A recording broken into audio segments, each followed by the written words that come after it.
வணக்கங்க. இன்னைக்கு அக்ஷய திருதியை, மகாலட்சுமியை வழிபடுறதுக்கான மிக மிக சிறந்த நாள்னு சொல்கிறாங்க. ஸோ மகாலட்சுமியை நம்ம இன்னைக்கு வழிபடுவோங்க. அதாவது மகாலட்சுமியை வழிபட்டால் தான் நமக்கு செல்வ வளம் கிடைக்கும். செல்வ வளம் கிடைச்சாதான் நம்மளை எல்லாருமே மதிப்பாங்க. அதெல்லாமே இருக்குது.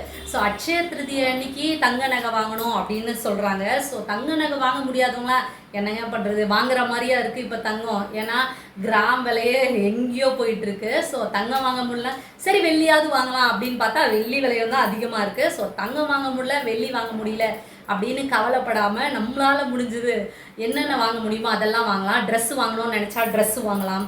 அதாவது முக்கியமாக வாங்கணும்னா கல்லுப்பு வாங்கணும் அப்படின்னு சொல்கிறாங்க. கல்லுப்பாக இருக்கட்டும், மஞ்சளாக இருக்கட்டும், அரிசி பருப்புன்னு சொல்லிட்டு தானிய வகைகளாக இருக்கட்டும், நீங்கள் மளிகை பொருட்கள் எல்லாமே நீங்கள் இந்த அக்ஷய திருதியை நன்னாளில் வாங்கினீங்கன்னா அதாவது வளரும்னு சொல்கிறாங்க. அக்ஷயம் அப்படின்னா வளரும்னு சொல்கிறாங்க. வளரும் நாள், நீங்கள் என்ன செஞ்சாலும் அது மேன்மேலும் பெருகும், வளரும், அந்த மாதிரி சொல்லிட்டு இருக்காங்க. அதனால நீங்கள் என்னென்னலாம் வாங்கணும்னு ஆசைப்படுறீங்களோ நம்மளால் முடிஞ்சதை நம்ம வாங்குவோம். அது மட்டும் இல்லை, மகாலட்சுமி அடையிறதுக்கு ஒரு சிறந்த நாள்னா இதுதான். மகாலட்சுமியை என்னைக்கு வணங்கினாலும் அது சிறப்பு தான். ஆனால் இந்த அக்ஷய திருதியில் வணங்குறது ரொம்ப ரொம்ப சிறப்பு.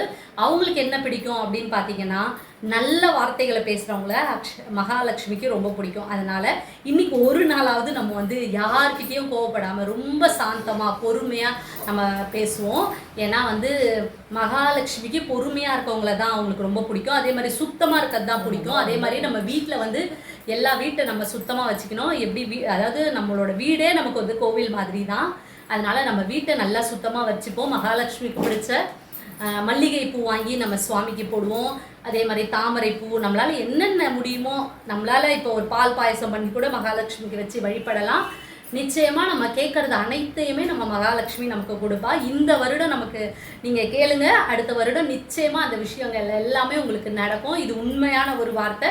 நீங்கள் என்ன வேணால் நீங்கள் வேண்டிக்கங்க, அதை நீங்கள் ஒரு டைரியில் கூட எழுதி வச்சுக்கோங்க. நிச்சயமாக அடுத்த வருடம்னா அடுத்த வருடம் வரைக்கும் இழுக்கணும் அப்படின்னு அவசியம் கிடையாது. நிச்சயமாக அடுத்த வருடத்துக்குள்ளே நம்ம நினச்சது நிச்சயமாக நடக்கும். நியாயமான கோரிக்கைகள் இருந்தால் அது கண்டிப்பாக நடக்கும்.